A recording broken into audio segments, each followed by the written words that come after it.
हिंसासन्तानहन्तारो यत्पादाम्बुजरेणवः स्वीयानां तान् निजाचार्यान् प्रणमामि मुहुर्मुहुः। यदनुग्रहतो जन्तुः सर्वदुःखातिगो भवेत् अमहं सर्वदा वन्दे श्रीमद्वल्लभनन्दनम्। अज्ञानतिमिरान्धस्य ज्ञानाञ्जनशलाकया चक्षुरुन्मीलितं येन तस्मै श्रीगुरवे नमः। नमामि हृदये शेषे लीलाक्षीराब्धिशायिनम् लक्ष्मीसहस्रलीलाभिः सेव्यमानं कलानिधिम्। चतुर्भिश्च त्रिभिस्तथा षड्भिर्विराजते योऽसौ पञ्चधा हृदये करो।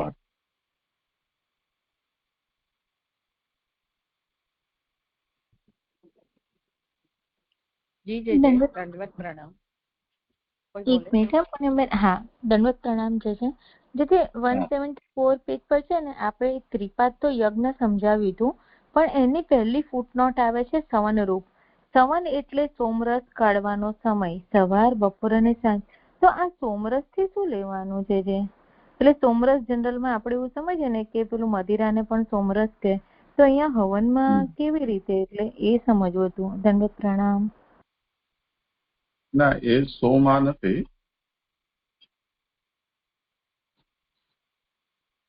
એટલે મધ્ય પદાર્થ તરીકે જે પ્રસિદ્ધ છે એ આ નથી સમજવાનું, પરંતુ યજ્ઞમાં જેનો ઉપયોગ થાય છે એ સોમ એક પ્રકારની લતા ઘાસ થાય છે, એના રસનો આ છે પ્રકાર. જી જી, એટલે આપણે પેલું હવ્ય સામગ્રી બધું હોમતા હોય એવી ટાઈપનું. હા, એક ઘાસ છે એક જાતની. જી જી જી, થયું. હા, દંડવત પ્રણામ. હા જી જી, દંડવત પ્રણામ. આજે 24 થી 29 મારો ક્રમ છે. દંડવત પ્રણામ. શ્રીમદ ભાગવત સ્કંદ 3 એમાં મુક્તિ પ્રકરણ અંતર્ગત 14 થી 19 અધ્યાય મતાંતરના આપણે જોઈ રહ્યા છે. અને એ મતાંતરમાં હિરણાક્ષનો વધનો પ્રસંગ આવી રહ્યો છે. અને આ વરાહ અવતાર પ્રભુની ક્રિયાશક્તિનો આવિર્ભાવ છે. અત્યારે જે વરાહ અવતાર છે એ પ્રભુની ક્રિયાશક્તિનો આવિર્ભાવ છે, કે જેમના દ્વારા બલવાન હિરણાક્ષનો વધની વાત છે.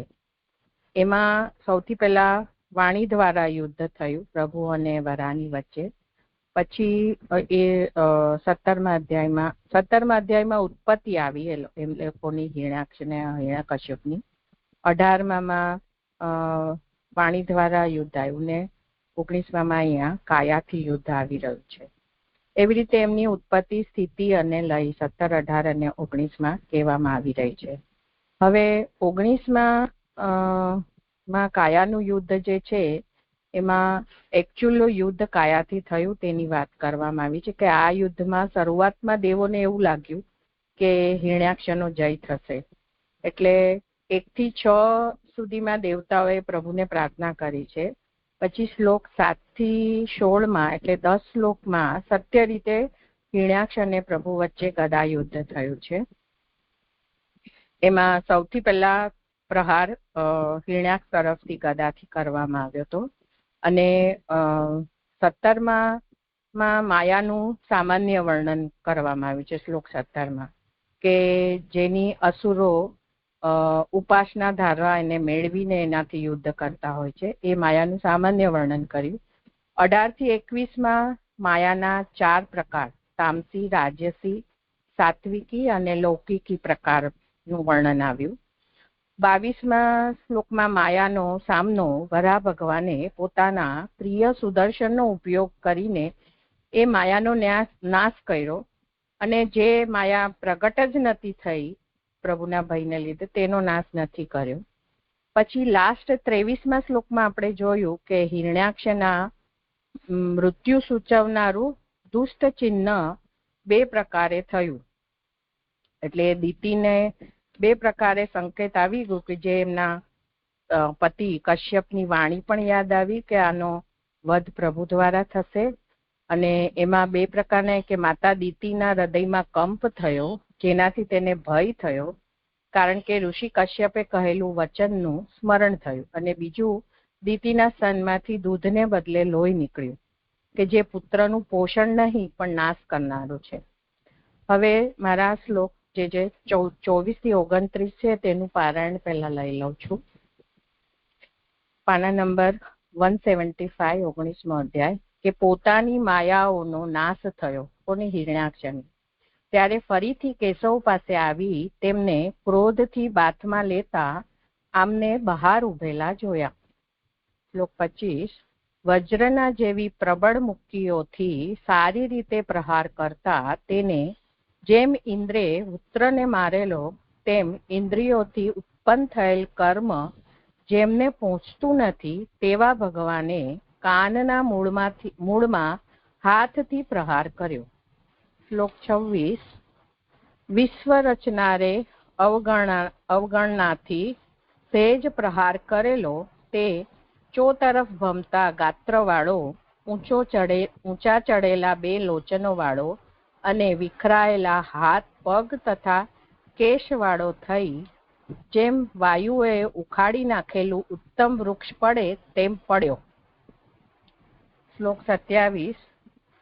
ત્યાં આવેલા બ્રહ્મા વિગેરે ભૂમિ ઉપર સૂતેલા, જેનું તેજ ઝાંખું પડ્યું ન હતું તેવા ભયંકર દાઢવાળા, સર્વત્ર હોઠ કરડેલા, તેને જોઈને પ્રશંસા કરી કે અહો, આવું મૃત્યુ કોણ જ પ્રાપ્ત કરે. શ્લોક 28. અહો, પ્રાકૃત લિંગ દેહમાંથી છૂટવા માટે યોગથી પ્રાપ્ત થયેલી સમાધિ વડે યોગીઓ જેમનું એકાંતમાં ધ્યાન ધરે છે, તેમના ચરણથી હણાયેલા આ ઉત્તમ દૈત્યે તેમનું મુખ જોતા દેહ તજ્યો. અને શ્લોક 29. કે આ 2 આમના તે પાર્ષદો છે કે જેઓ સાપને લીધે અસદગતિ પામેલા કેટલાક જન્મોથી ફરી પોતાનું સ્થાન પ્રાપ્ત કરશે. હવે કારિકા લઉં છું આને રિલેટેડ. 162 પેજ પર જે છે ને, એમાં મેં પહેલા જે કીધું કે 4 શ્લોકોથી 9મી કારિકા, તેનો ભેદ કહેલો છે. 18 થી 21માં આપણે જોયું બધી માયાના પ્રકાર, તેનો પણ ઉપાય કહેલો છે. એમાં બીજી ફૂટનોટ છે કે સુદર્શનના પ્રયોગથી માયાનો ઉપાય પણ 1 શ્લોકથી કહેલો છે. એ 22માં જોયું. તેથી 6 શ્લોકથી માયાનું કરેલું યુદ્ધ કહ્યું. એટલે 17 થી 22માં આવી રીતે માયાથી યુદ્ધ થઈ ગયું. એ 2 શ્લોકો તો પાછળના મરણના કારણ રૂપ ગયા. એમાં 23 અને 24, જે 23મો એક આપણો થઈ ગયો છે અને એના મરણના કારણ રૂપમાં ત્રીજી ફૂટનોટ છે કે સુદર્શનના પ્રયોગ પછી થયેલા ખરાબ ચિહ્નોના કારણ રૂપ. એટલે પ્રભુએ જે સુદર્શનથી એની માયાનો નાશ કર્યો એ પછી આ 2 શ્લોકમાં કારણ રૂપ આવી રહ્યા છે. એમાં 23માં આપણે જોયું કે દિતિને થયું છે. અને હવે 24મો હું લઈ રહી છું. એમાં પેજ નંબર 175 પર ઉત્થાનિકા છે કે એ પ્રમાણે મૃત્યુનું ચિહ્ન થયું, જે 23માં આપણે જોયું 2 રીતે. અને માયાનો પણ નાશ થયો, એટલે હિરણ્યાક્ષની બધી માયાનો પણ સુદર્શન દ્વારા નાશ થયો. બધું એ પુરુષાર્થન અટકી ગયું. ત્યારે જો તે ભગવાન સામે ન આવે તો ક્લેશ વિના કર્મ કરનાર ભગવાન તેને હણે નહીં. એમ સૂચવવા તેણે ફરી ભગવાનનો અપરાધ કર્યો, એમ નીચેના શ્લોકમાં કહે છે. એટલે આ રીતે એની માયાનો પણ નાશ થયો છે, એનું બધા પુરુષાર્થન બી અટકી પડ્યા છે. અને એ છેલ્લે જયારે મુક્તિ મારીને અદ્રશ્ય થઈ ગયા હતા, અને પછી જો પાછો એ ફરીથી સામે ન આવે તો પ્રભુ તો અક્લિષ્ટ કરતા છે, તો એ ભગવાન તેને હણે નહીં. એટલા માટે એ ફરી હવે ભગવાનનો અપરાધ કરવા માટે રેડી થયા છે ને પાછા ભગવાનની સામે આવ્યા છે. શ્લોક 24. વિનષ્ટાસુ સ્વમાયાસુ ભૂયશ્ચ આવ્રજ્ય કેશવમ ઋષા ઉપગુહમાનાઃ અમુમ દ્રદર્શે અવસ્થિતમ બહિઃ. પોતાની માયાઓનો નાશ થયો, ત્યારે ફરીથી કેશવ પાસે આવી તેમને ક્રોધથી બાથમાં લેતા આમને બહાર ઉભેલા જોયા. સુબોધિની: પોતાના ભાગમાં જેટલી આવેલી તેટલી બધી એ માયાઓનો નાશ થયો. એટલે આપણે આગળ બી જોયું હતું કે દૈત્ય માયાનો ઉપાસનાથી એ લોકો પ્રાપ્ત કરીને આવી રીતે ફાઇટ કરતા હોય છે. તો એ દૈત્યના ભાગમાં જેટલી બી માયાઓ હતી એ બધી માયાઓનો નાશ થયો એમ પોતાની શબ્દથી જણાવે છે. પહેલા જે મુક્કી મારવા માટે આવેલો તેવી જ રીતે ફરીથી પણ આવી ક્રોધથી તેણે ભગવાનને પકડીને બીજા સ્થળે લઈ જઈશ એવા વિચારથી બાથમાં લીધા. હવે એ ફરીથી પ્રભુને મુક્કી મારવા પહેલા બી એકવાર મુક્કી મારી, પણ એ પ્રભુને તો ટચ બી નથી થઈ. એટલે એમાં કીધું હતું કે પશુ ઉપર કોઈ માખી કે કશું બેસે તો એને કંપ બી નથી થતો. એવી રીતે હાથી ઉપર જેમ ફૂલની માળા ફેંકાય એવી રીતે પ્રભુને થયું હતું. એવી રીતે પહેલા જે મુક્કી મારી હતી એવી જ રીતે પાછો ઈ મુક્કી મારવા ક્રોધથી તેને ભગવાનને ફરીથી એની સામે આવીને પ્રભુને પકડવા માંડ્યો અને પકડીને હું બીજે સ્થળે લઈ જઈશ એવો એને વિચાર કર્યો ને બાથમાં લીધા. ત્યારે ભગવાન નાના થઈ ગયા અને તેના હાથમાંથી છૂટા થઈ બહાર જ ઊભા રહ્યા. ત્યારે તેણે તે ભગવાનને પોતાની સમીપ ઉભેલા જોયા એમ બહાર ઉભેલા જોયા શબ્દોથી કહેલું છે. એટલે છે કે દ્રદ્રશ્ય અવસ્થિતમ બહી ઈ જે કીધું છે, અને જે બાથમાં લેવા એટલે રૂષા ક્રોધથી ઉપગુહમાન અમુમ, એટલે કે પ્રભુને એને પકડીને બાથમાં લેવાનો વિચાર કર્યો અને પકડીને બીજે લઈ જઈશ એવી રીતે એ મૂળમાં જે કીધું છે એ રીતે મને સમજાય. 24મો શ્લોક જે પૂરું થયો, 25મો આપકો તો લઈ લો. હા, લઈ. એક પ્રશ્ન હતો. હા. બહુ વિશેષ નથી, પણ જે માયાનું નિવારણ કર્યું એની માટે ભગવાન માયાનું નિવારણ અને દૈત્યનું એમ એવું ભગવાન તો સમર્થ છે, એવું એક સાથે પણ નિવારણ કરી જ્ઞાન અલગ અલગ રીતે નિવારણ કર્યું છે. સત્વજન જ હોય તો બધી લીધા એટલું જાણવું હતું. કરો સમાધાન. હા લાલાજી, દંડવત પ્રણામ. મને અહીંયા એવું સમજાય છે કે આપ જે કહી રહ્યો છે કે પ્રભુ સમર્થ છે તો માયા અને અસુરનો બેવનો એક સાથે નાશ કરી શકે એવું છે, બરાબર ને? પણ અહીંયા અત્યારે એને માયા જ પ્રગટ કરી હતી. એ જે પહેલી વારની મુક્કી મારીને એ અદ્રશ્ય થયા હતા હિરણાક્ષ, ત્યાર પછી એમણે પોતાની માયા જ બધી મોકલાવી છે. જે 18 થી 21ના શ્લોકમાં જે વર્ણન આવ્યું છે, રાજસી, તામસી, સાત્વિકી અને લૌકિકી, તો એ રીતે ત્યારે પછી પ્રભુ પાસે માયાનો જ નાશ પહેલા કર્યો અને હવે ફરીથી 24મા શ્લોકમાં એ પાછો પ્રભુની સામે આવ્યો છે. જયારે માયાઓ પ્રગટ કરી ત્યારે તો માયાઓનો જ પહેલા સુદર્શનથી પ્રભુએ નિવેડો કર્યો. મને એવું સમજાય છે લાલનજી. હા, ઠીક છે. એવું લાગ્યું એટલે પૂછ્યું. બરોબર. હા જે તમ મુષ્ટિભિઃ વિનિઘ્ન અંતમ વજ્ર સારેર અધોક્ષજઃ કરેણ કર્ણમૂલે અહન યથા ત્વાષ્ટ્રમ મરુતપતિઃ. શ્લોકાર્થ: વજ્રના જેવી પ્રબળ મુક્તિઓથી સારી રીતે. હવે આ 25મા શ્લોકનું બી 162 પર આપણે 23 ને 24નું જોયું. 25 થી એનું બીજું કહી રહ્યા છે મહાપ્રભુજી કારિકા પ્રમાણે 163 પર કે આમાં દુષ્ટ ચિહ્નો અરિષ્ટનું દેખાવું એ 23માં જોયું અને હણવા માટેનું યુદ્ધ કહેલ છે 24માં, એ જે મુક્કી મારવા માટે આવ્યો. અને વળી એક શ્લોકથી માયાનું એટલે 25 અને પછી ઉત્તમ મૃત્યુ કહેલ છે. એટલે હવે ઈ આ 25મા શ્લોકમાં પણ એ થોડીક પોતાની અંદર જે માયા છે મુક્તિઓ મારવા માટેનું એનું પણ એ બલની રીતે પ્રભુ સામે યુઝ કરી રહ્યો છે. એટલે અહીંયા એવું મહાપ્રભુજી કહી રહ્યા એવું સમજાય છે કે વળી એક શ્લોકથી માયાનું, એટલે આ 25મા શ્લોકમાં માયાનું વર્ણન છે કે વજ્રના જેવી પ્રબળ મુક્તિઓથી સારી રીતે પ્રહાર કરતા તેને, એટલે કે હિરણ્યાક્ષે, જેમ ઇન્દ્રે પુત્રને મારેલો તેમ ઇન્દ્રિયોથી ઉત્પન્ન થયેલ કર્મ જેમને પહોંચતું નથી તેવા ભગવાને કાનના મૂળમાં હાથથી પ્રહાર કર્યો.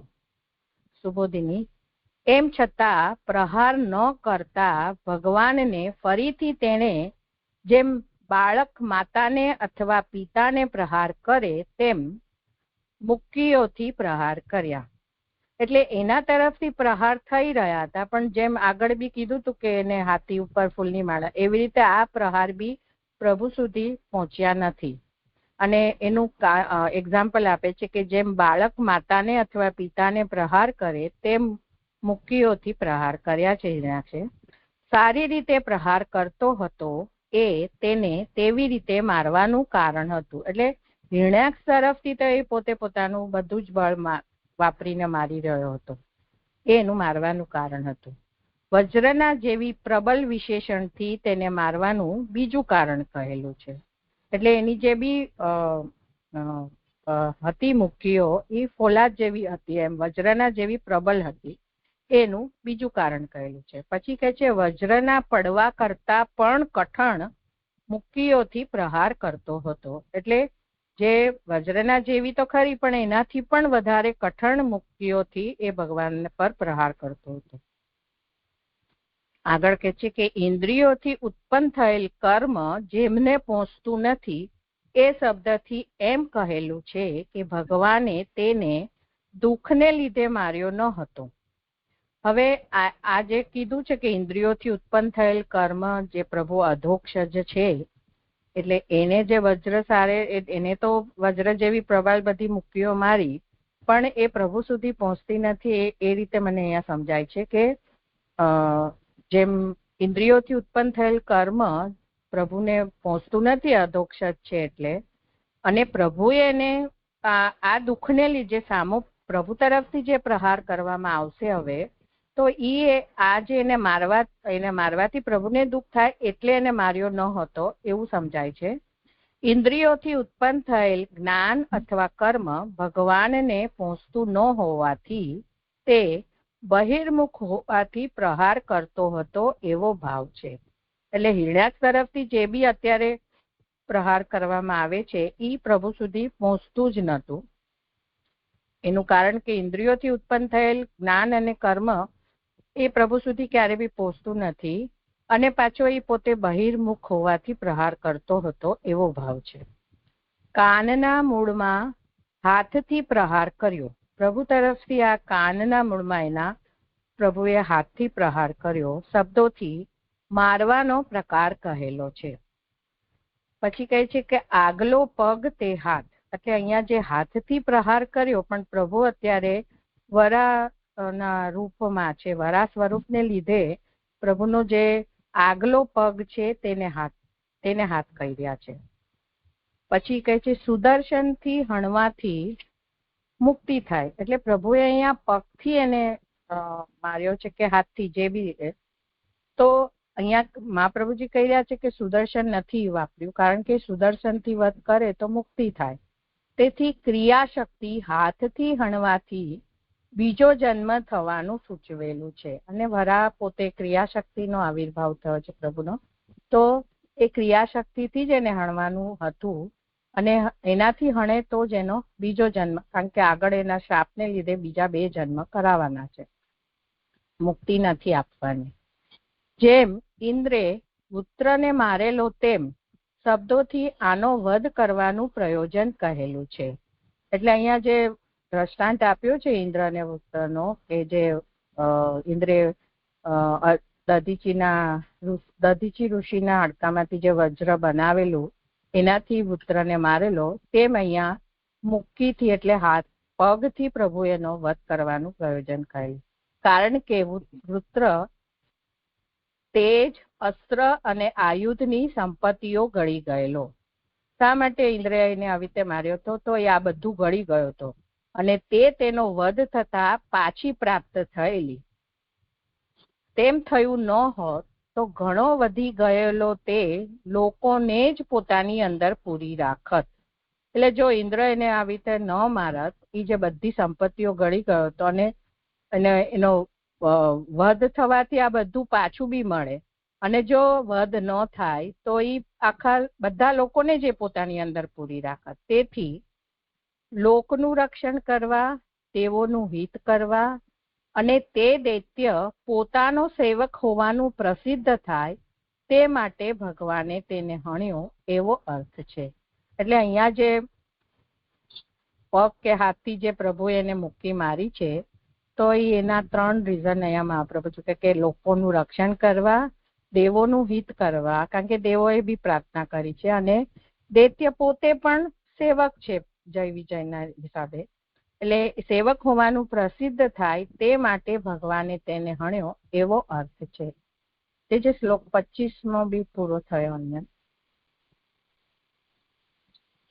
હા જીજી, દંડવત પ્રણામ.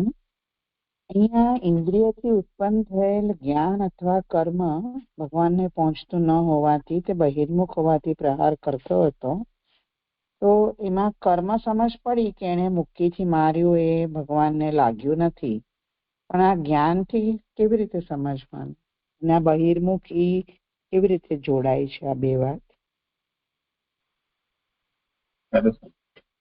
મને અહીંયા આ જે અધોક્ષજ જે મૂળમાં જે છે ને, એને અહીંયા મહાપ્રભુજી સ્પષ્ટ કરી રહ્યો ને, કારણ કે અધોક્ષજ એટલે કે જે પ્રભુ ઇન્દ્રિયોથી અતીત છે, એવા અત્યારે પ્રભુ છે.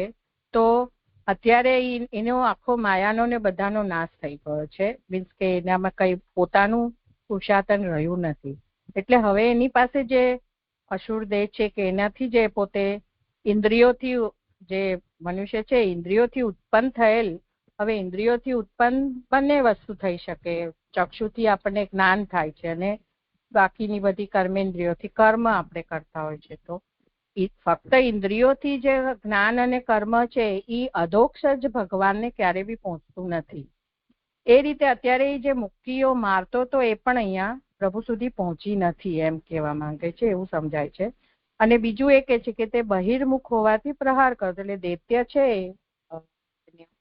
એ રીતે બહિર્મુખ બી હોવાથી એવો પ્રહાર કરતો હતો. એટલે બે રીતે અહીંયા એવો ભાવ છે, એવું સમજાવી રહ્યો, એવું સમજાય છે. જે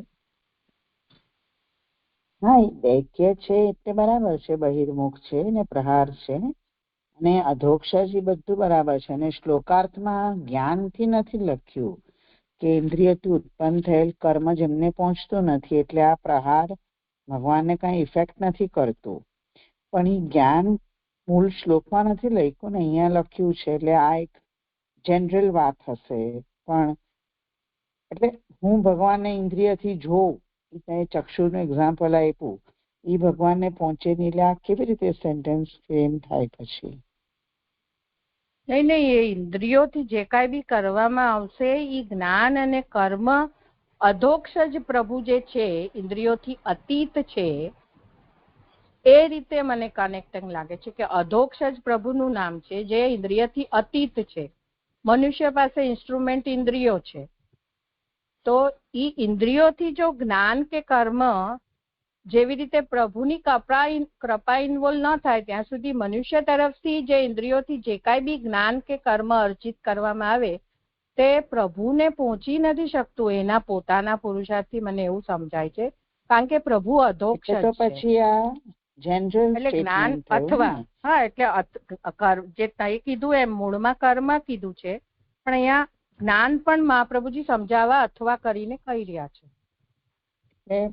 મને એવું લાગ્યું કે આ શ્લોકના રેફરન્સ થી વાત છે દૈત્યનો, તો આ જનરલ સ્ટેટમેન્ટ તરીકે સમજીએ અધોક્ષજને સમજવા માટે, અધોક્ષજને મેન તો. હા, જે તો અહીં સમજાયું. અને પછી પાછળ જે આ વૃત્રનો પ્રસંગ આવ્યો ને કે વૃત્ર તેજ, અસ્ત્ર અને આયુધની સંપત્તિ, તો એ એવું યાદ નથી આવું ઇન્દ્રને આપણા છઠ્ઠા સ્કંદમાં કર્યું, તો એ કંઈક હોય તો હા, વિશેષ એટલે કહો ને. એના તરફથી વૃત્રનું એટલું બધું હ્યુજ શરીર હતું કે એ નીચેથી ઉપર સુધી એનું આકાશ સુધી એનું શરીર હ્યુજ હતું, અને એના તરફ જે કઈ પણ દેવો તરફથી અસ્ત્ર ફેંકવામાં આવતા હતા એ બધા જ પોતાના મોઢામાંથી અંદર લઈ રહ્યો હતો.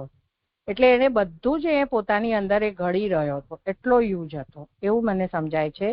એટલે કે વૃત્ર તેજ, અસ્ત્ર ને આયુધની સંપત્તિઓ ગળી ગયેલો. એ બધું એના પાસે પ્રહાર કરવામાં જે કઈ બી આવતું હતું એ આરામથી ગળી જતો. હા હા, એ મારે સમજે છે. જે બરાબર છે ને? હા, એ તો ઠીક છે. ને આમાં તો જે ભગવાને જે પ્રહાર કર્યો, પ્રતિપ્રહાર, એ વૃત્રશ્વા હિરણ્યાક્ષના પ્રહારોથી, મુષ્ટિ પ્રહારોથી ઉદ્વિગ્ન થઈને કર્યું એવું નથી, કેમ કે ભગવાન અધોક્ષજ છે. તો ભગવાનનો પ્રતિપ્રહાર છે એ ઉદ્વેગને કારણે નથી, અથવા હિરણ્યાક્ષના પ્રહારની પીડાના કારણે નથી. એ પક્ષના વ્યાવર્તન માટે અહીંયા ભગવાનને અધોક્ષજ કહ્યા છે, કેમ કે ભગવાન અધોક્ષજ છે. તેથી ઇન્દ્રિયજન્ય જ્ઞાન કે કર્મ ભગવાનને સ્પર્શ નથી કરી શકતું. તેથી ભગવાને ઉદ્વિગ્ન થઈને પ્રતિપ્રહાર નથી કર્યો. અને હિરણ્યાક્ષ જે છે એ બહિર્મુખ છે, એટલે બહિર્દૃષ્ટિ વાળો છે. વરાહના દેહમાં ભગવાન બિરાજી રહ્યા છે. એ વરાહ દેહ માત્રને જ પોતાના પ્રતિપક્ષી તરીકે ગણી રહ્યો છે, તેથી એમને પ્રહાર કરી રહ્યો છે.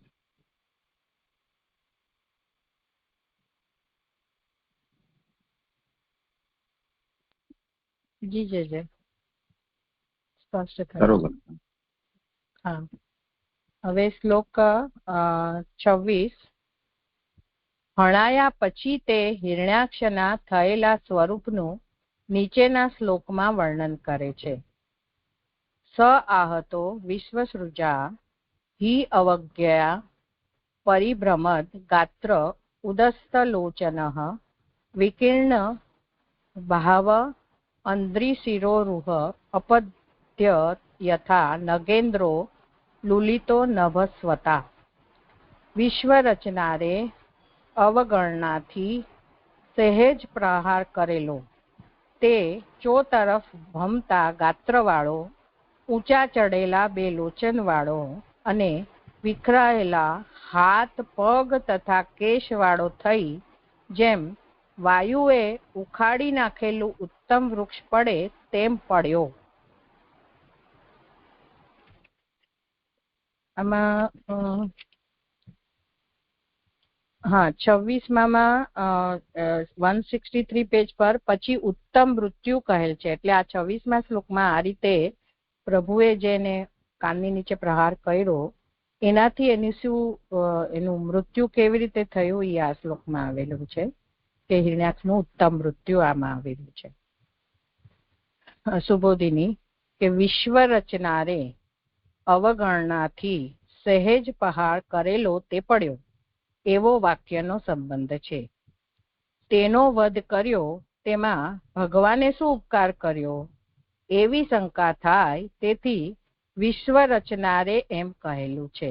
એટલે અહીંયા શંકા ઉઠાવે છે કે એનો વધ કર્યો એમાં પ્રભુએ શું ઉપકાર કર્યો એમ. તો કારણ કે પ્રભુને સૃષ્ટિ રચવું છે, એટલે વિશ્વ રચનારે પ્રભુ માટે છે. ઈ વિશેષણ સમજાવવા અને સૃષ્ટિ રચવા માટે તેનો વ્રત કર્યો છે. એટલે જે શંકા ઉઠાવી એનો જવાબ આપ્યો એવો અર્થ છે. કારણ કે તે રજોગુણના અભિમાન વાળો હોય, રજોગુણને રોકી દઈ રહેતો હતો, અને માત્ર તે અસુરનો નાશ થાય પરંતુ રજોગુણનો નાશ ન થાય તે માટે ભગવાને સહેજ પ્રહાર કરેલો. હવે જે સહેજ પ્રહારને સમજાવી રહ્યા છે કે શા માટે પ્રભુએ એને સેજ પ્રહારથી કર્યો, તો ઈ પોતે એવો હતો કે ઈ રજોગુણને અંદર રોકાવીને પોતે રહેતો હતો અને પ્રભુને રજોગુણનો નાશ નતો કરવો, માત્ર અસુરનો જ નાશ કરવો હતો. એટલા માટે ભગવાને સેજ પ્રહાર કરેલો. આ જ અર્થ હી શબ્દ સિદ્ધ કરે છે, કારણ કે તેને હણ્યો ન હોત તો રજોગુણ કાર્ય કરી શકત નહીં. એટલે જે રજોગુણને એનામાંથી જે દબાવીને રહેતો તો એ બહાર કાઢીને એને એક્ટિવેટ કરવાનું છે, એટલે કાર્ય કરાવવાનું છે. એટલા માટે જ અહીંયા હી શબ્દ કીધો છે મૂળમાં. હી અવજ્ઞાયા. હવે અવજ્ઞાનું કહેશે કે જો કે તેનાથી રજોગુણને જ છૂટો પાડી શકાત, તેને મારવાની જરૂર ન હતી, છતાં પણ તે બંને કાર્યમાં પ્રયાસ સરખો હોવાથી તેને હણ્યો જ. એટલે અહીંયા કહે છે કે રજોગુણને તમારે નાશ નતો, એને બહાર ખેંચી લેવાનો હતો, તો પછી એને માર્યો શું કારણે? એને મારવાની જરૂર ન હતી. પણ બંને કાર્યમાં જેને મારવાનું પણ જરૂરી છે અને રજોગુણને બી છૂટો પાડીને એક્ટિવેટ કરવાનો, તો એ રીતે બંને કાર્યમાં પ્રયાસ સરખો હોવાથી, એટલે એક જ પ્રયાસથી આ બંને કાર્ય થવાનું હતું, એટલે તેને હણ્યો જ. તે અર્થ અવગણનાથી શબ્દ કહેલો છે. એટલે મૂળમાં જે હી અવજ્ઞા છે એનું કહે છે કે આ રીતે એને સેજ પ્રહારથી એની અવગણના કરીને એને મારવાનું હતું અને રજોગુણને છૂટો પાડવાનું હતું. તેનું મરણ ભગવાને લક્ષ્યમાં રાખેલું ન હતું એવો અર્થ છે. એટલે જ્યારે પ્રભુએ સેજ પ્રહાર કર્યો ત્યારે એને રજોગુણનું જે કરવાનું હતું એના ઉપર વધારે લક્ષ્ય હતું, એનું મારવાનું પ્રભુના તરફથી લક્ષ્ય નહોતું. ચો તરફ ભમતા હતા ગાત્ર જેના તેવો તે થયો. એટલે જે સેજ પ્રહાર પ્રભુ તરફથી થયો છે એનાથી શું અવસ્થા થઈ? તો એનું જે શરીર હતું એનું આ ચો તરફ ભમતું થઈ ગયું, કારણ કે હાથથી પ્રહાર કરેલો ભમે છે. કારણ કે જ્યારે હાથથી આવી રીતે મુક્કી મારવામાં આવે જોરથી તો એ ભમે છે. પછી કહે છે કે ઊંચા ચડેલા હતા બે લોચનો જેના તેવો તે થયો. એટલે એનું ગાત્ર ચો તરફ ફરતું હતું અને સાથે એના બે લોચન બી, ઉદસ્ત લોચન જે કીધું છે એને સમજાય કે ઊંચા ચડી ગયા હતા. બે લોચનો ઊંચા ચડી ગયા કારણ કે તે માત્ર રાજસ હોવા છતાં તેના બીજને લીધે સત્વ વાળો પણ હતો. હવે એના બે લોચનની વાત કરી રહ્યા છે કે રાજસ વાળો તો હતો, તો આવી રીતે ઊંચા ચડી ગયા કારણ કે એ કશ્યપને લીધે એનામાં સત્વ વાળું પણ હતું. બીજ જે છે કશ્યપજી ઋષિનું, એને લીધે રાજસ પ્લસ સત્વ વાળો પણ હતો. અને સત્વને લીધે પાછળથી ભગવાન તેના ઉપર ઉપકાર કરશે અને ચાલુ પ્રસંગમાં તેનો નાશ થાય છે. એટલે એના પાછળથી આ રીતે એના ઉપર જે સત્વ છે એને લીધે પ્રભુ એના પર ઉપકાર કરશે, પણ અત્યારે એને નાશ કરવાનું જરૂરી હતું. એટલે ચાલુ પ્રસંગમાં તેનો અસુરનો નાશ થાય છે. તેમ ન થાય તો રજોગુણનો અટકાવ થાય. તેથી જ આરંભમાં ચો તરફ ભમતા ગાત્રવાળો વિશેષણથી રજોગુણ પણ બહાર કાઢ્યાનું કહે છે. એટલે જે ઉપર જે કીધું કે એને મારવાનું કોઈ ટાર્ગેટ નતો, પણ અત્યારે રજોગુણ પર લક્ષ્ય હતું. લક્ષ્ય એમનું મારવા માટે નતું, પણ જે રજોગુણ પર હતું એ રજોગુણ આવી રીતે ચો તરફ એનું જે શરીર ભમ્યું છે એને લીધે રજોગુણ બહાર નીકળ્યો છે. અને લોચનમાં તો બીજ અને જીવ ના ભેદથી બંને પ્રકારનું સત્વ હોવાથી, એટલે જે બે લોચનો ઉપર જે ચડી ગયા છે એનું કારણ કે માત્ર રાજસ હોવા છતાં એ સત્વ વાળો હતો. એટલે બીજ કશ્યપ અને જીવના ભેદથી જે મને એવું સમજાય છે કે જય વિજય જે સેવકના રીતે એ ભેદથી એ બંને પ્રકારે સત્વ હોવાથી બે લોચનો એમ દ્વિવચન છે. એટલે આ લોચનમાં સત્વતા હતી એટલે એવું સમજાઈ રહ્યું છે કે બે લોચનમાં રાજસ પ્લસ સત્વ લેવાનું કે બંને સત્વ લેવાનું, એ થોડુંક નથી સમજાતું, મારો કન્ફ્યુઝન છે, આપ કરજો. પછી કે છે ચો તરફ ભમવાથી ઘણા પ્રકારે રજોગુણની પ્રવૃત્તિ થતા હાથ વગેરે વિખરાઈ ગયા. આ જે એનું ગાત્ર ચો તરફ ભમતું થયું પ્રભુની મુક્તિથી, તો એમાં રજોગુણની પ્રવૃત્તિ થઈ અને એના હાથ પગ વિધેરે બધા વિખરાઈ ગયા. હવે આ જે સેન્ટેન્સ છે હું વાંચું છું, જે મને બહુ સમજાયું નથી, કે આ કલ્પમાં વર્ણોની જુદા જુદા પ્રકારે ઉત્પત્તિ થાય તે માટે હાથ પગ અને કેસ વિખરાયેલા હતા, જેના તેવો તે થયો. વિખરાયેલા એટલે કે ક્રિયાશક્તિ હાથ, ગતિ પગ અને જન્મ કેશ વિખરાયા, અને તે છિન્ન ભિન્ન થવાથી તેના બધા સંસ્કાર અટકી પડ્યા. આટલું મને બહુ સમજાતું નથી. એ જે ઉપર જે કીધું ચો તરફ ભમવાથી એના હાથ પગ કેશ બધું વિખરાઈ ગયું, એટલે એ રીતે પણ આ કલ્પમાં વર્ણોની જુદા જુદા પ્રકારેની ઉત્પત્તિ થાય છે એ મને બહુ નથી સમજાયું. હું કરી લઉં આનો. અને સંસ્કાર અટકી પડ્યા એ બી કયા સેન્સમાં થઈ રહ્યા છે એ બી મને નથી સમજાયું. કે તેના આગળ કરું છું કે તેના પ્રાણો અંતરિક્ષમાં જ ગયેલા હોવાથી ભવિષ્યમાં તે રાક્ષસ અને ભક્ત થશે. એમાં પહેલી ફૂટનોટ છે. અને આ રીતે જે એનું ગાત્ર ચો તરફ ભરતું હતું એ અંતરિક્ષમાં હતું, અને ત્યાં જ એના પ્રાણ નીકળ્યા છે એમ. અને જે રાક્ષસ અને ભક્ત નેક્સ્ટ માટે કહે છે કે એમાં ફૂટનોટ ભક્ત એટલે રુદ્રનો ભક્ત, કારણ કે અંતરિક્ષના દેવ રુદ્ર છે એવું પુરુષોત્તમજી કહી રહ્યા છે. કે એના અંતરિક્ષમાં એના પ્રાણ ગયા છે, તો એ નેક્સ્ટ ભાવમાં રાક્ષસ બી થશે અને ભક્ત થશે. તો ભક્ત રુદ્રનો થશે કારણ કે એના દેવ રુદ્ર છે. હવે નાનુભાઈ કહે છે કે પાછળના શ્લોક 12 સુબોધિનીમાં બીજા દેવનો તેને સંબંધ ન થાય તે માટે ગદા ભગવાને તેને આપવા માંડ્યાનું કહેલ છે. વળી આ જય અને વિજય ભગવાનના જ ભક્તો હતા, તેથી રુદ્રનો ભક્ત થશે એમ માનવું યોગ્ય લાગતું નથી. આ પક્ષ નાનુભાઈનો છે કે જે 12મા શ્લોકમાં એની ગદા પડી ગઈ હતી ત્યારે પ્રભુ એને ઉપાડવાની છૂટ આપી કે તું લઈ લે હાથમાં. ત્યાં કારણ કે એને મનથી વિચારી રહ્યો હતો કે મહાદેવનું આપેલું ત્રિશુલનું હું યાદ કરું, સ્મરણ કરું.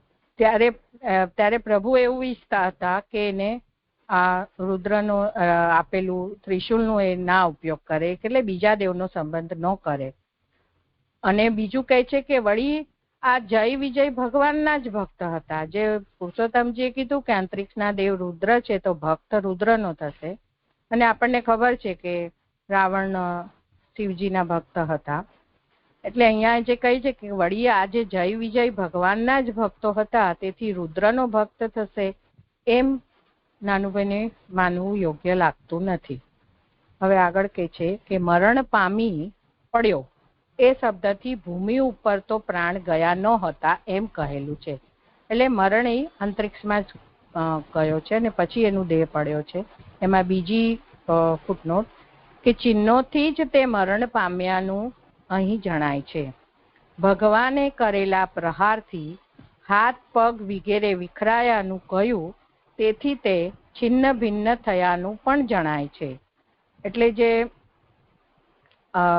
એને જે પ્રભુએ પ્રહાર કર્યો અને એના જે હાથ પગ ને ચો તરફ એનું ગાત્ર થયું હતું, એનાથી એ ચો તરફ ફરતા ફરતા જ એના અંતરિક્ષમાં જ પ્રાણ નીકળ્યા છે. અને પછી મરણ જે ચિહ્નોથી જે પડ્યો છે એનો દેહ, એનાથી એમ સમજાય છે કે મરણ પામી ગયો છે.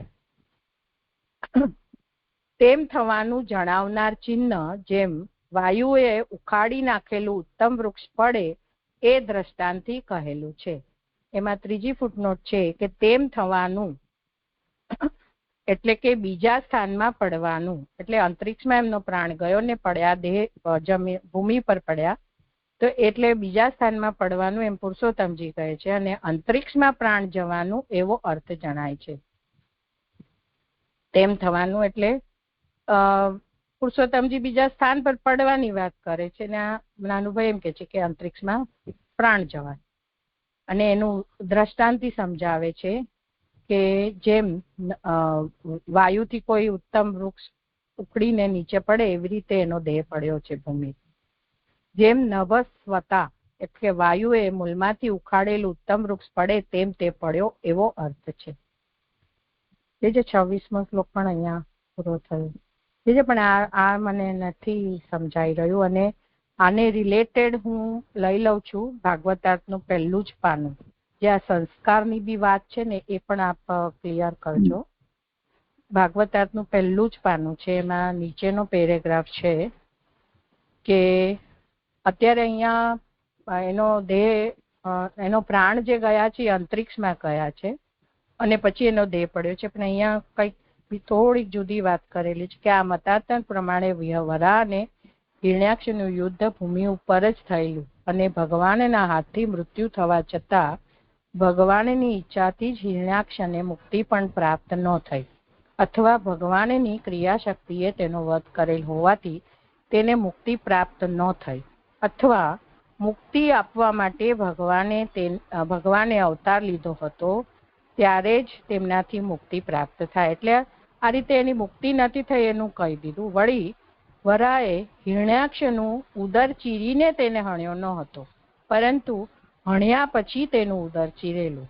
જો હણ્યા પહેલા તેનું ઉદર ચીરે તો તેના પ્રાણો ભગવાનના મુખમાં પ્રવેશ કરે એટલે તેની મુક્તિ થાય. તેથી ભગવાને તેમ ન કરતા તે ફરીથી દૈત્ય ન જન્મે તે માટે તેના સંસ્કારવાળા અંશો પોતાની અંદર પ્રવેશ કરે એવા અભિપ્રાયથી તેને હણ્યા પછી તેનું ઉદર ચીરેલું. તો અહીંયા તો ઉદર ચીરવાની વાત નથી, તો આ બીજા કલ્પનું હશે ભાગવતાર્થમાં, જે મને થોડું બેસી નથી રહ્યું એટલે જે કહ્યું. આ તો વિષય મને એમ લાગે છે કે હિરણ્યકશિપુ અને હિરણ્યાક્ષ બંનેના જુદા જુદા પ્રકારથી વધ કર્યો છે એનું વર્ણન છે. એટલે આનું નતું ચીર્યું અને ઓનું ચીર્યું, એની તુલના હોય એવું લાગે છે. જી. અને આ સંસ્કાર અટકી પડ્યા, અને અહીંયા જે કીધું અહીંયા સંસ્કાર અટકી પડ્યા છે અને અહીંયા એમ કીધું કે એ સંસ્કારથી શું સમજવાનું એ નથી બેસી ગયું.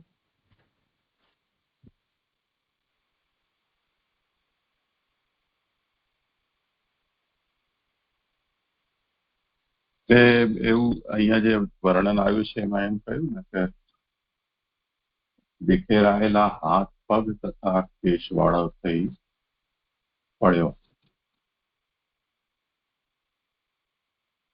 તો આના હાથ પગ અને કેશ એ વિકીર્ણ થઈ ગયા, એટલે બધા છૂટી છૂટી જગ્યાએ જઈને પડ્યા એમ.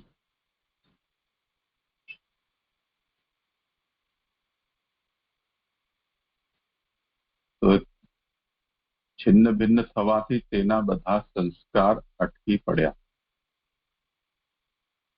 જ્યારે પણ મૃતકનો સંસ્કાર થાય તે વખતે એના બધા અવયવો છે એ સાંગોપાંગ હોય તે રીતે કરવામાં આવે છે ને, પણ આના અવયવો છે એ વિકીર્ણ થઈ જવાને કારણે એનો સંસ્કાર પણ થઈ શક્યો નહીં.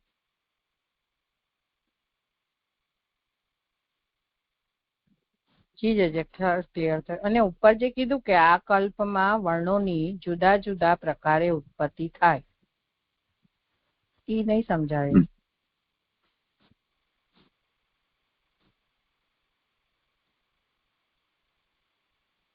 વર્ણાનામ અસ્મિન કલ્પે નાના પ્રકારેણ ઉત્તરથમ બાહવો અંગયઃ શિરોરુહાશ્ચ વિકીર્ણાઃ.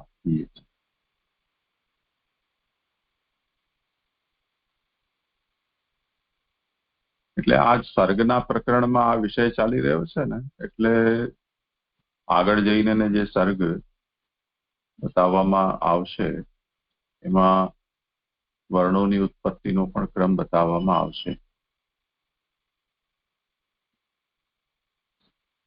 તો જેમ બ્રાહ્મણો સે મુખ આશિત બાહુ રાજન્ય પ્રતઃ ઉરુ તદસ્ય વૈશ્ય પદ્ભ્યાગુમ શૂદ્રો અજાયત, એ રીતે વિરાટ પુરુષના તે શ્રીઅંગમાં એ વર્ણોની ઉત્પત્તિ અને એમનું સ્થાન ત્યાં બતાવવામાં આવ્યું છે. એમ કદાચ તાત્પર્ય એવું હોય કે અહીંયા બાહ્વાદીનામ વિક્ષેપણમ વર્ણાનામ અસ્મિન કલ્પે નાના પ્રકારેણ ઉત્પત્ત્યર્થમ. તો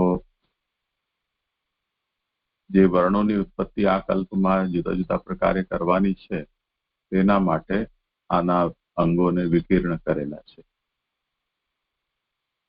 આના અંગોને વિકીર્ણ કરવાથી વર્ણોની ઉત્પત્તિ કેવી રીતે એ હજી અહીંયા સ્પષ્ટ નથી થઈ રહ્યું. જો આગળ આવનારો વિષય હોય ને કોઈના અનુસંધાનમાં હોય તો જણાવજો, નહીં તો આવે તે વખતે જોઈશું.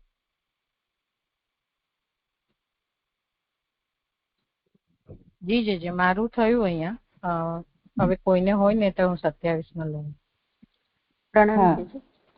એક જ મિનિટ. અહીંયા જે છે ને રજોગુણ ને રોકી દઈ રહેતો હતો, તો આ રજોગુણ ને રોકી દઈને રહેતો તો એવું તો આગળ કોઈ જગ્યાએ મારું ધ્યાન નથી કે એવું કશું આવ્યું હોય. રજોગુણનો અભિમાન વાળો અને રજોગુણ ને રોકી દઈને રહેતો હતો, એ મને સમજમાં ન આવ્યું.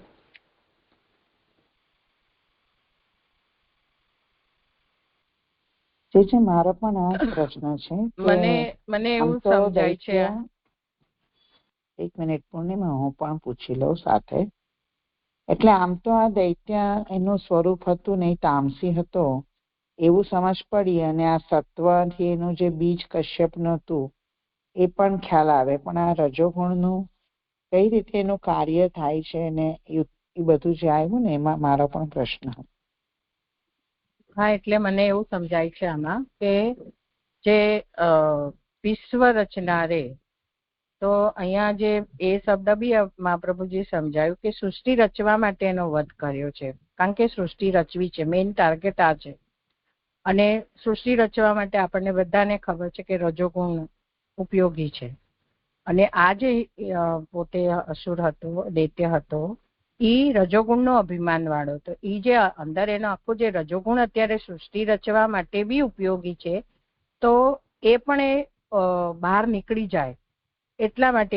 એટલે જ આગળ બી કીધું કે એને મારવું એ લક્ષ્ય નહોતું પ્રભુ તરફથી, કે તેનું મરણ ભગવાને લક્ષ્યમાં રાખેલું નહોતું, પણ આ રજોગુણ જ એનામાંથી. કારણ કે સૃષ્ટિ રચવા માટે રજોગુણનો અત્યારે ઉપયોગ છે. જેમ અત્યારે આ જે કીધું ને કે આ કલ્પોમાં વર્ણવેલી જુદા જુદા પ્રકારે ઉત્પત્તિ થાય, જેમ વર્ણોની ઉત્પત્તિ માટે બી આ બધું એના અંગ વિખરાયા એ જરૂરી હતું, એવી જ રીતે અહીંયા રજોગુણ પણ સૃષ્ટિ માટે ઉપયોગી છે. એટલા માટે પ્રભુએ એને આવી રીતે સેજ પ્રહાર કરીને હણ્યો છે.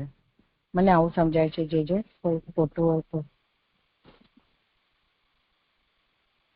આમાં આપણે આગળ એવું જોઈ ગયા કે આ દૈત્યોની જે સૃષ્ટિ છે ને એ આ હિરણ્યાક્ષ અને હિરણ્યકશિપુથી થાય છે.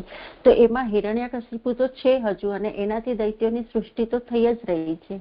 તો પછી અહીંયા હિરણ્યાક્ષ માટે આવું કહ્યું છે, તો પછી એ જ વસ્તુ હિરણ્યકશ્યપુને પણ લાગુ પડે ને, જે એનામાં બંનેમાં એ સરખું જે રજોગુણ હોય ને. તો અહીંયા આ હિરણ્યાક્ષ માટે શા માટે કહ્યું છે? હા, હજુ મને ક્લિયર નહીં થયું. અત્યારે આને હિરણ્યાક્ષને નો વધ કરવા માટે પ્રભુ વરાહ ભગવાને અવતાર લીધો છે, કે જેનાથી પૃથ્વીનું સ્થાપન કરવાનું છે, કે જેનાથી સૃષ્ટિ થાય. તે સૌથી પહેલા ઇનિશિયલી સ્ટેજમાં જે આ પ્રભુ વરાહથી દ્વારા આનું જે વધ કરવામાં આવી રહ્યું છે, તો એમાં રજોગુણની અત્યારે સૃષ્ટિ રચવા માટે જરૂરી છે. એટલા માટે મને એવું સમજાય છે કે આ જે રજોગુણ અભિમાન વાળો હતો, એટલા માટે એ રજોગુણનો એને પાછું કે છે કે રજોગુણનો નાશ ન થાય. એ અસુરને મારવો ચાલશે, રજોગુણનો નાશ ન થવો જોઈએ, કારણ કે રજોગુણ સૃષ્ટિ માટે ઉપયોગી છે. જે ભૂમિનો ઉદ્ધાર બી કર્યો છે ને વરાહ, એ વરાહ ભગવાન દ્વારા, અને આગળ સૃષ્ટિ બી રચવાની છે. એટલા માટે લિંક થયું હોય ને એવું મને બેસી રહ્યું છે. બાકી જે આપ વધારે સ્પષ્ટ કરો. નહીં, ઠીક છે. આ જ વિષય ચાલી રહ્યો છે. સૃષ્ટિ અર્થમ તસ્ય વધ ઇત્યર્થઃ વિશ્વસૃજા પદથી આ વાત બતાવી છે કે આનો આનંદ જે છે એ સૃષ્ટિ માટે છે, અને આ રજોગુણાભિમાની છે, અને રજને પ્રતિબદ્ધ તિષ્ઠતી, એને બાંધીને એને બેઠો છે. એટલે ઈષદ હનનંચ, ભગવાને પોતાની મુઠ્ઠીનો હલકો પ્રહાર કર્યો કર્ણમૂલમાં એના, તો એ માત્ર એ રજોગુણનું નિરાકરણ, એટલે એના હાથથી છોડાવી દેવું, રજોગુણનો નાશ કરવો એમ નહીં, તે હેતુથી કરેલ. અને એ આને માર્યા વિના એવી રીતે પ્રહાર કરે કે બંને નષ્ટ થઈ જાય તો સૃષ્ટિ અટકી જાય. એટલે ભગવાને ઈષદ પ્રહાર કર્યો કે જેથી આ દૈત્યનો પ્રતિબંધ છે એ નિવૃત્ત થઈ જાય અને રજોગુણ મુક્ત થાય. હા જે પ્રણામ. આ સરસ થયું. મેં એવું સમજી હતી કે એનું દૈત્યપણું ગયું, એવું આગળ આવ્યું ને તો દૈત્યપણું એટલે તામસપણું ગયું, અને હવે રાવણ થવાનું છે એટલે રાક્ષસપણું, એટલે રજોગુણ ભગવાન એને એનામાં સંગ્રહી રાખ્યું છે કે હવે રજોગુણ વિશેષ છે રાવણમાં, એવું લાગે મને દેખાયું. એટલે મેં એવી રીતે સમજી હતી. પણ આમ મને એમ બે માં શું સમજવું, મારું પણ થયું કે એવી રીતે નહીં, પણ સૃષ્ટિના ઉપયોગ માટે રજોગુણ રાખ્યું છે એવું અહીં સમજવાનું થયું ને. સરદાર પ્રણામ. હા, અત્યારે તો એવું સમજાય છે. પાછળ વખતે આપણે આનો વિચાર કર્યો હશે, કોઈએ સાંભળ્યું હોય ને આગળનો અનુસંધાન હોય તો, મને તો નથી, પણ જોઈશું આગળ જે થશે તો સ્પષ્ટ. વાંચતું તો છે પણ એવી રીતે એ અનુસંધાન લઈને વાંચીને તો હજી આવે. ભલે પ્રણામ. હા જી ધન્યવાદ પ્રણામ. જે આ 176 પર લાસ્ટ લાઈન છે ને કે લોચનમાં તો બીજ અને જીવના ભેદથી બંને પ્રકારનું સત્વ હોવાથી બે લોચનો એમ દ્વિવચન છે. તો જે આ બીજ તો એમને કહ્યું કંદર્પજીનું બીજ છે બરાબર, પણ જીવના ભેદથી જય વિજય, હા અરે કશ્યપ સોરી હા, અને જીવના ભેદથી શું સમજવાનું એ જરા મને સ્પષ્ટ નથી થયું. પ્રણામ છે. કરો સમજ. હા જી, એટલે મને ત્યાં જીવના એટલે જય વિજય જે પ્રભુના સેવક છે એ રીતે, કારણ કે બંને પ્રકારનું સત્વ અહીંયા જણાવી રહ્યા છે મહાપ્રભુજી, તો બીજ પણ છે અને પોતે સેવક પણ છે એ રીતે મને સમજાઈ રહ્યું છે કે બંને પ્રકારનું સત્વ, અને આઈધર બીજી રીતે રાજસ અને સત્વ એ બંને પણ લઈ શકાય. એટલે મેં ત્યારે જ વાંચ્યું ત્યારે જ મેં ક્વેશ્ચન કર્યો તો આ બે માંથી, કારણ કે બંને પ્રકારનું સત્વ કહી રહ્યા છે તો બંને સત્વને લીધે જ લેવું પડશે, રાજસ અને સત્વ નહીં થાય એવું મને સમજાઈ રહ્યું છે. જે આપ વધારે સ્પષ્ટ કરો. એટલે એક તો આ ભગવાનના દ્વારપાલ છે એ કે આપણે આધાર લઈ શકીએ, એટલે જે જીવનો, અને બીજો કશ્યપનો. જી જી હા બરાબર છે. પ્રણામ છે.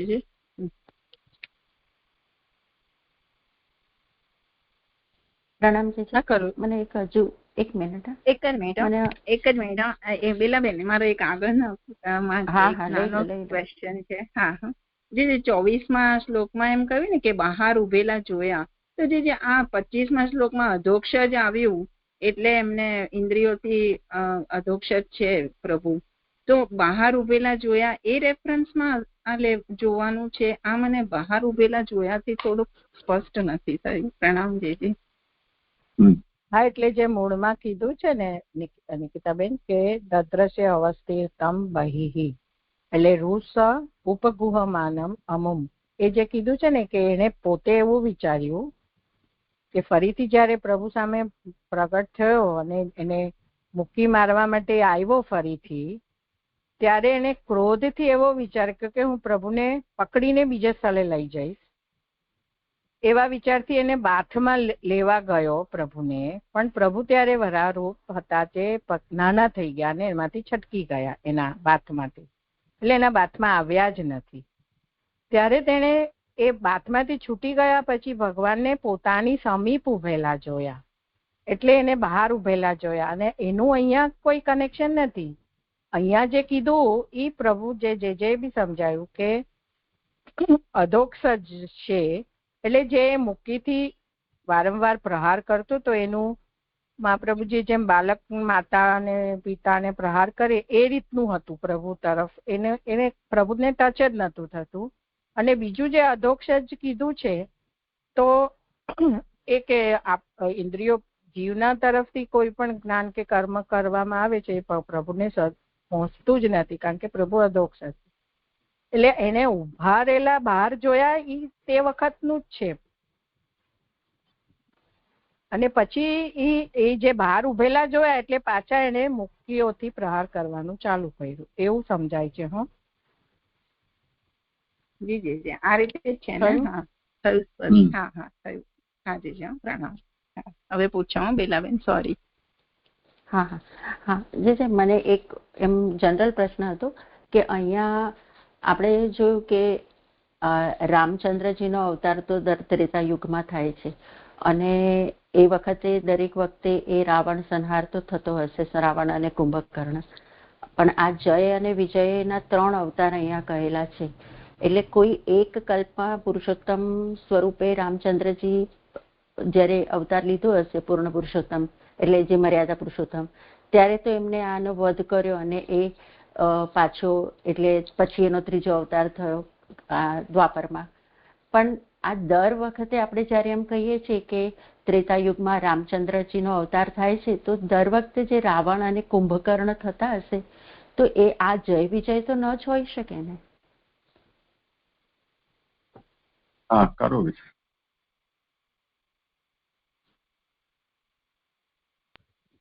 દરેક કલ્પમાં રિપીટેશન જ થતું હોય તો આ પણ રિપીટેશન થયા, એમાં શું ફરક શું પડે છે? બધા જ અવતાર દરેક ચતુર્યુગમાં દર ત્રેતાયુગમાં થાય છે. એટલે એક કલ્પમાં એક દિવસ, બ્રહ્માજીના એક દિવસમાં તો 1000 ચતુર્યુગ જાય છે, તો એમાં 1000 વખત ત્રેતા આવે છે. તો એ એટલી વખત થોડી જય વિજયનો જન્મ થાય.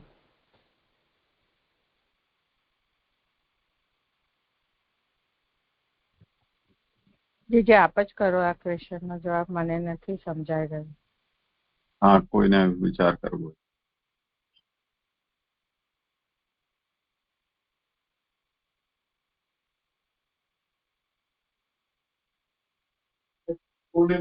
જવાબ આપ્યો એવું જ લાગે છે.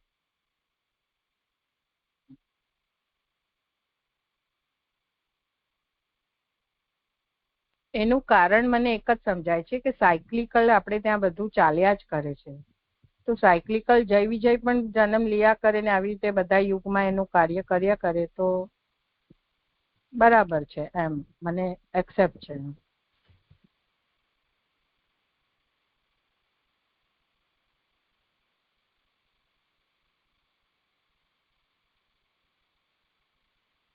એટલે આમાં શું આપત્તિ શું છે એ જરા કરો સ્પષ્ટ. એટલે આપણે દરેક વખત ત્રેતામાં જે રામચંદ્રજીનો અવતાર થાય છે એમાં આપણે ઘણા અવતારમાં એવું કહીએ છીએ કે વિભૂતિ પરક છે, અને ઘણા અવતાર આપણે કહીએ છીએ કે મર્યાદા પુરુષોત્તમ એટલે ભગવાનનો સ્વયંનો અવતાર છે. હવે દરેક વખતે જય વિજયનો અવતાર રાવણ અને કુંભકર્ણના રીતે તો થયો જ હશે, તો એવી રીતે એ દરેક વખતે એ લોકો પણ અહીંયા જય વિજય કોઈને કોઈ સ્વરૂપે અથવા એ વિભૂતિ તરીકે એ પણ જોડે જોડે પધારતા છે, એવો મને પ્રશ્ન છે. નહીં, એ તો ઠીક છે, પ્રશ્ન તો સમજાઈ ગયો. મૂળ મુદ્દો એ છે કે ધારો કે રામ જન્મ પ્રતિયુગમાં થાય છે દરેક ત્રેતામાં, તો તે રીતે રાવણ પણ તેના અનુરૂપ થઈ રહ્યો છે. તે રીતે રાવણ જે છે એ જય વિજય શાપિત થઈને આવતા હોય તેવી રીતે થવામાં શું સમસ્યા છે એમ પ્રશ્ન છે. ના, સમસ્યા નથી. અહીંયા 3 જન્મનું કહેલું છે ને, એટલે 3 જન્મ તો એમના આવી રીતે એક 3માં થઈ જાય, પણ પછી એટલે પછી આવ્યા જ કરશે એવું સમજવાનું. એ લીલા જે થઈ રહી છે તો એ લીલામાં ફરીથી એ રિપીટ થાય, જેમ કોઈ એક શો છે, એ નાટકનો શો ગામે ગામ થતો હોય તો એમાં કેરેક્ટર એક્ટર બધા રિપીટ થયા કરતા હોય, એવું છે જ ને. એમાં શું અસંભવ શું છે?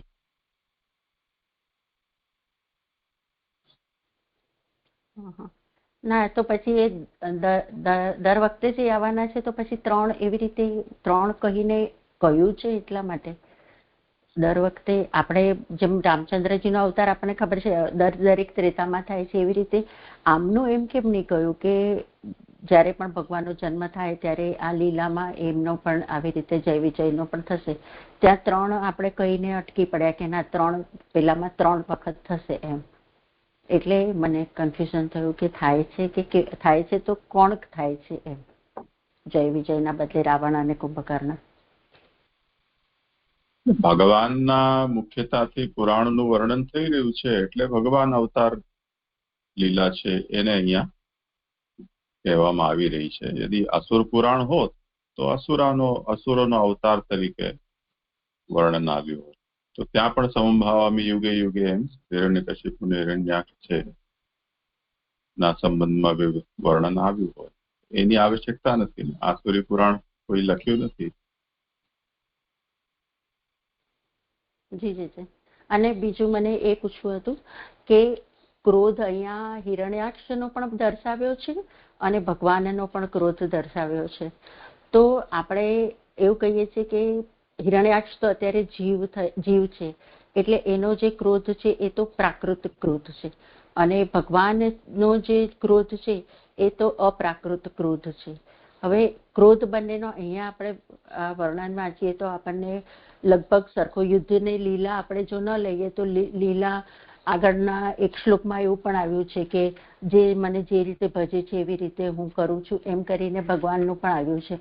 તો પછી એ લીલા જ છે, પણ આપણે જો એ બેને પ્રાકૃત અને અપ્રાકૃત ક્રોધને ડિફરન્શિએટ કરવા હોય કે આ ભગવાનનો ક્રોધ અપ્રાકૃત છે અને હિરણ્યાક્ષનો પ્રાકૃત છે, તો એ કેવી રીતે આપણને ખબર પડે?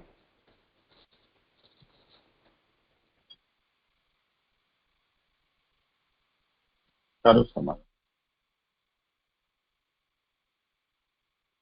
જી મને આ નહીં આન્સર આપી શકું, આપ જ કરો.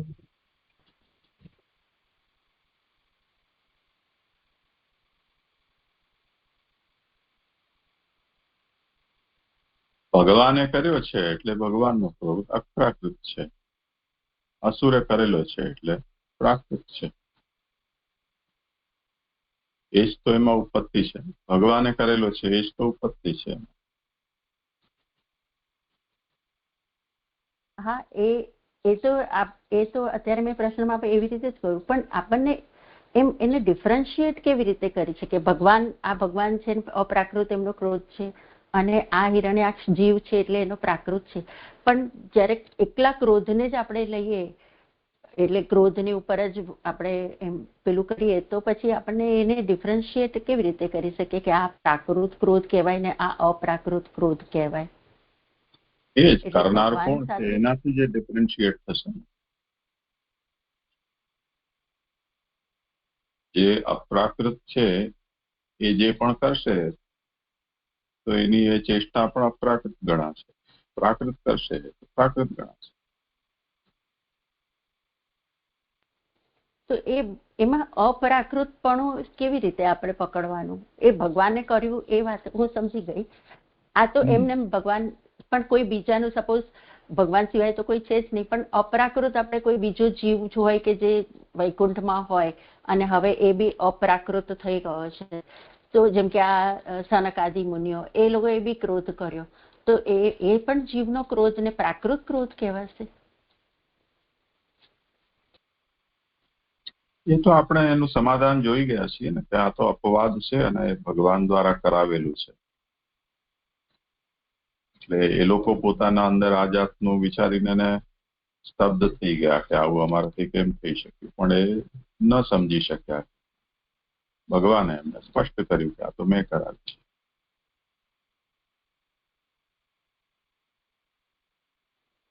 હા જી જી જી પ્રણામ જી જી.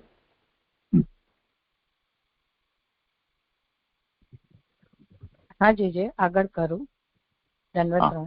હવે હા હવે 27, 28 અને 29 એનું 163 પેજ પર એનું કારિકામાં કહી રહ્યા છે મહાપ્રભુજી કે આ જે 3 શ્લોક જે છે એ 3 શ્લોકથી મરેલા હિરણ્યાક્ષનું વર્ણન કરેલું છે.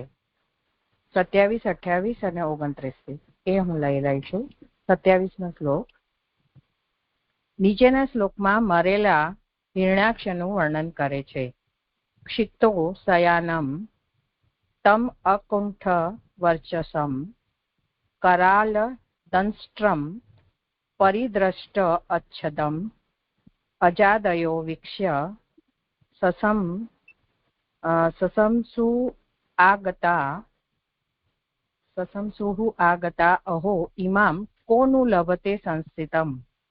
ત્યાં આવેલા બ્રહ્મા વિગેરેએ ભૂમિ ઉપર સૂતેલા જેનું તેજ ઝાંખું પડ્યું ન હતું તેવા ભયંકર દાઢવાળા સર્વત્ર હોઠ કરડેલા તેને જોઈને પ્રશંસા કરી કે અહો આવું મૃત્યુ કોણ જ પ્રાપ્ત કરે. સુબોધિની કે મૃત્યુ એ ગળેલો ઝાંખા તેજ વાળો થાય છે. આ જનરલ સેન્ટેન્સ છે કે મૃત્યુ જ્યારે કોઈને ગળી જાય તો એનું તેજ ઝાંખું પડી જાય છે. આને તો ભગવાને હણેલો હોવાથી ન હતું ઝાંખું પડેલું તેજ જેનું તેવો હતો. એટલે આનું મૃત્યુ પછી બી એનો તેજ હતું એમ કહેવા માંગે છે. પછી બીજું કહે છે કે ભયંકર હતી દાઢો જેની તેવો હતો. મૃત્યુ સમયે યમ દાઢ ભયંકર હોવાથી ભવિષ્યમાં તે રાક્ષસ થવાનો. એટલે હવે આ જેનું વર્ણન છે દાઢનું અને દાંતનું એનું નેક્સ્ટ 2 ભવનું અહીંયા રિલેટ કરી રહ્યા હોય એવું મને સમજાય છે કે આવી રીતે મૃત્યુ સમયે પણ એની ભયંકર દાઢ હતી. એટલે એ ઇન્ડિકેટ કરે છે કે ભવિષ્યમાં એ રાક્ષસ થવાનો એટલે રાવણ. અને લોભ રૂપ હોઠ સ્નેહ દાંતથી કરડેલો હોવાથી મનુષ્ય થવાનો. એટલે કે મને એવું સમજાય છે કે શિશુપાલ. સર્વત્ર હોઠ કરડાયેલ હોવાથી મરણ સુધી લોભ રહેવાનો. અને અત્યારે જેનો દાંતથી કરડાયેલો હોઠ છે એ નેક્સ્ટ રાક્ષસ રાવણ થશે અને ઈ જ્યારે મળશે ત્યાં સુધી એનો આ સર્વત્ર હોઠ કરડાયેલ છે એનાથી મરણ સુધી એનો લોભ રહેશે કે જે એનું નેક્સ્ટ શિશુપાલ થઈ શકે લોભને કારણે. મને એવું સમજાય છે જે આપ ક્લિયર કરજો. મને આવું થયું છે કે આનું મરણ સર્વવાદીઓના મત પ્રમાણે સારું હતું. એટલે અહીંયા જે બીજા બધા વાદીઓના પ્રમાણે પણ આનું મોત સારું હતું. બ્રહ્મા વગેરે તો એની પ્રશંસા કરી છે પણ બીજા જે વાદીઓ છે એના પ્રમાણે પણ મત પ્રમાણે એનું મોત સારું હતું મરણ. એમ જણામાં બ્રહ્મા વગેરેની પ્રશંસા કહેલી છે. તેને મળેલ ફળ તેના કર્મથી વિરુદ્ધ હોવાથી હિરણ્યાક્ષે તેવું ફળ પ્રાપ્ત કર્યું એ આશ્ચર્યકારક છે. કારણ કે એને જે કર્મ દૈત્ય રૂપ હતું એનું અને એને ફળ સારું મળ્યું છે એનાથી વિરુદ્ધથી તો એ આશ્ચર્યકારક છે. હવે કે છે સમસ્થિતિ એટલે મૃત્યુ. ભગવાનની વિરુદ્ધ કાર્ય કરનારું એવું ફળ પ્રાપ્ત કરતો નથી. એટલે જ્યારે પ્રભુથી વિરુદ્ધ કાર્ય કરે તો કોઈ દિવસ આપણને આવું ફળ મળે એવું જોવામાં આવતું નથી. પણ આને માટે આ ફળ જોવામાં આવ્યું છે. તેથી કોણ જ પ્રાપ્ત કરે અને આવું ફળ કેવી રીતે કોઈ પ્રાપ્ત કરે એ આશ્ચર્યનું વચન છે. તેનું કર્મ ફળથી વિરુદ્ધ હોવાનું બ્રહ્માએ જ જણાવેલું છે. એટલે બ્રહ્માએ જ ડિસાઈડ કરી દીધું કે એનું કર્મ હતું એના કરતા એને ફળ સારું મળ્યું છે. એ બ્રહ્માએ બધાની સામે કીધું. 27મો શ્લોક પૂરો થયો. જે લઈ લો 28, 29.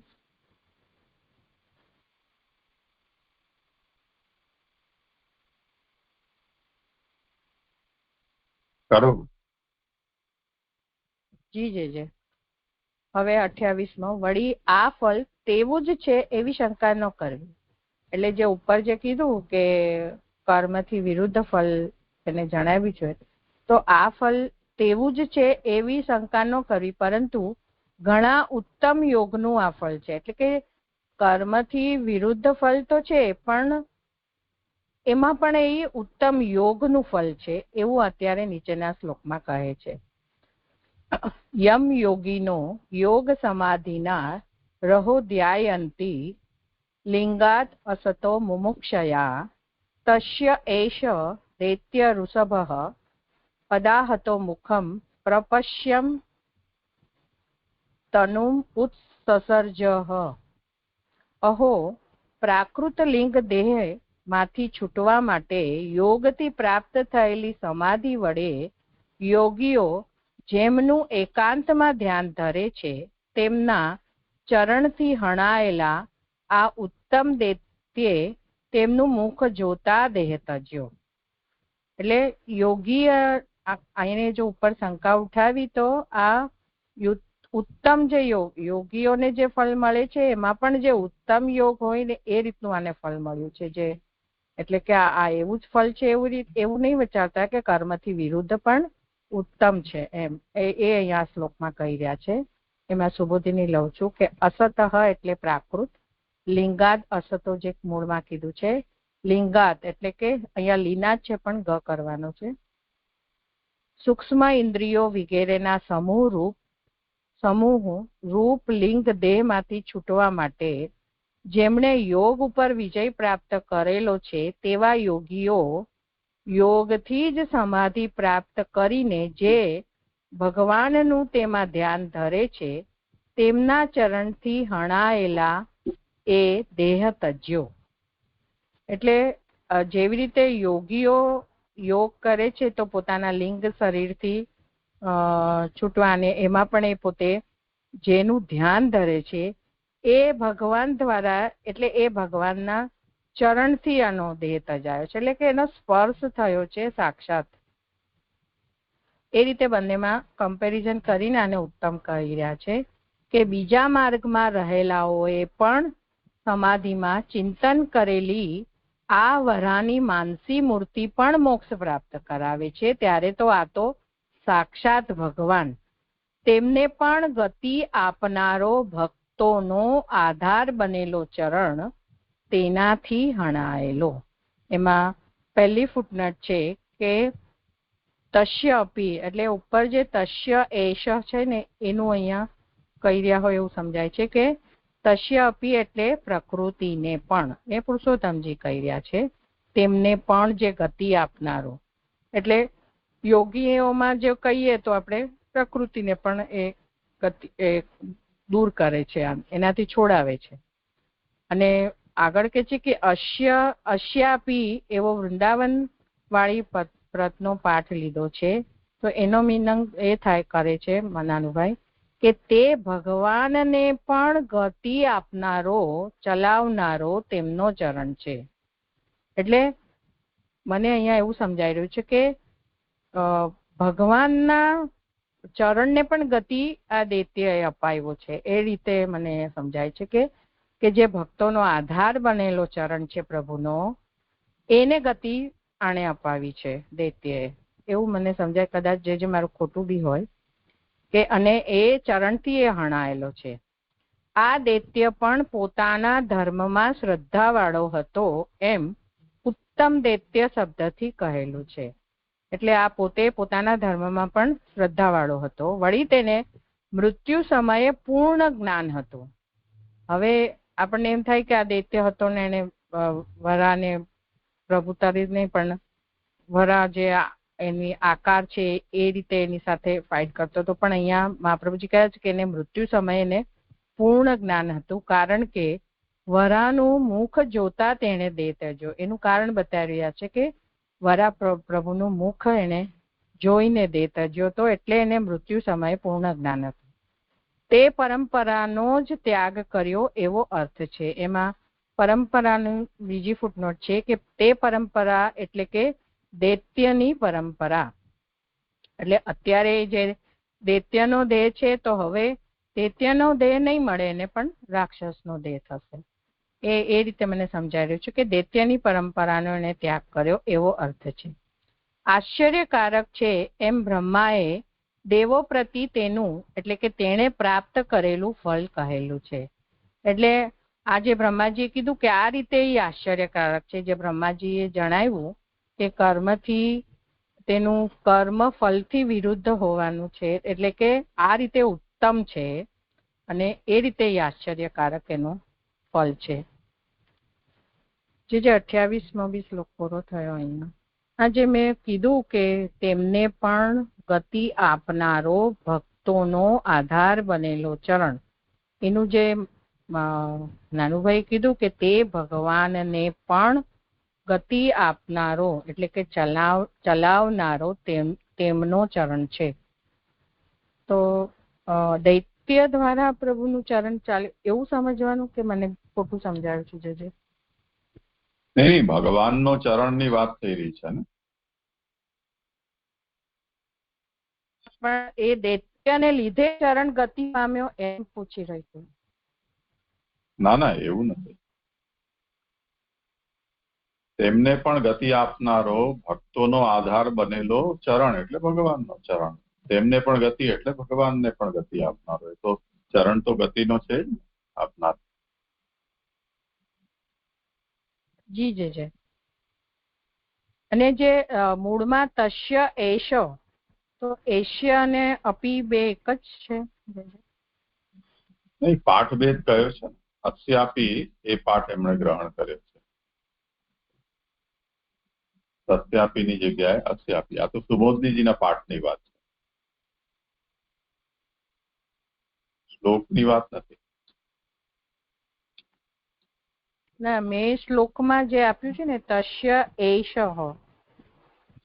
અહીંયા ફૂટનોટમાં સુબોધીનું લીધું છે, પણ એશ અને અપી બે એક સરખું લેવાય કે નહીં? મિનિંગ હા, જુદો મિનિંગ. જી જે હવે કરું 29માં કોઈને છે કશું? હા જે પ્રણામ. તો અહીં એનું છે ને તે તામસ ગયું ને રાજસ વાળો થયો એવું કઈ સમજાયું, બરોબર છે? કે એનું તમ ગયું, અહીંથી દૈત્યપણામાં રહેલું હતું જે તમ તે દૂર થયું, હવે રજોગુણને લઈને ગયો એ, બરોબર? એવું થશે. પ્રણામ.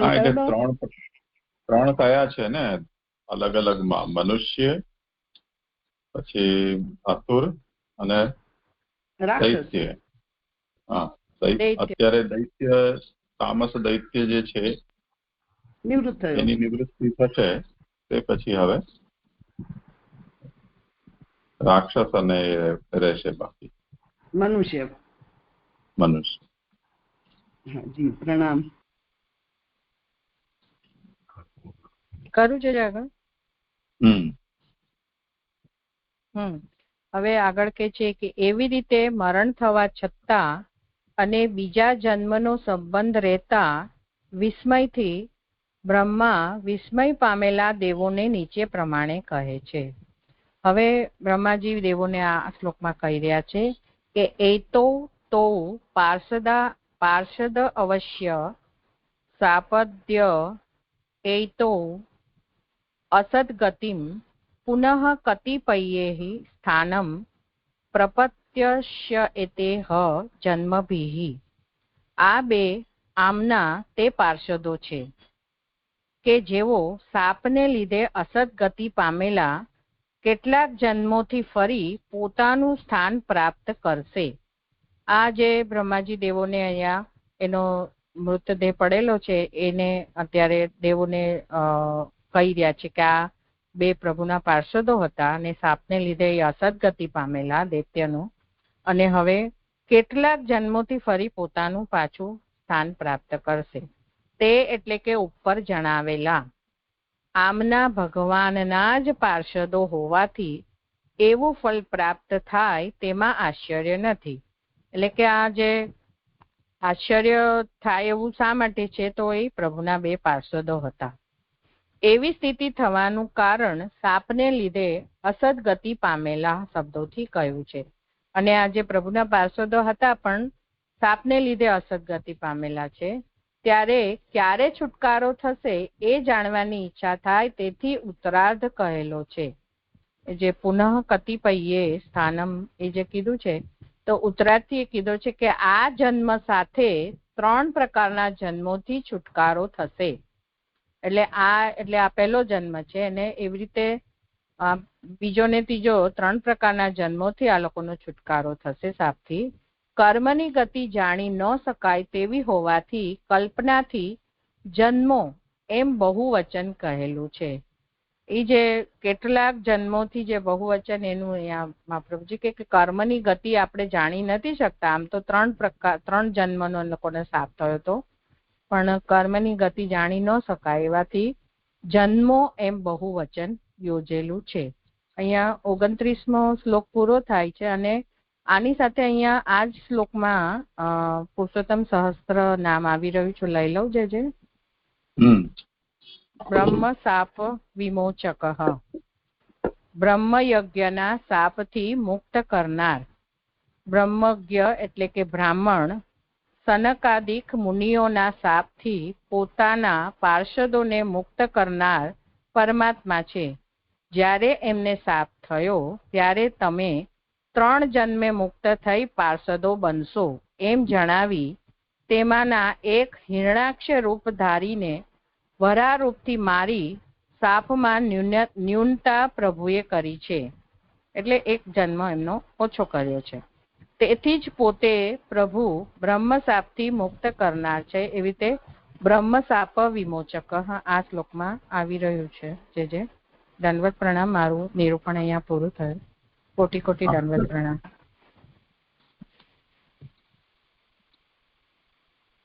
અહીંયા વિરામ.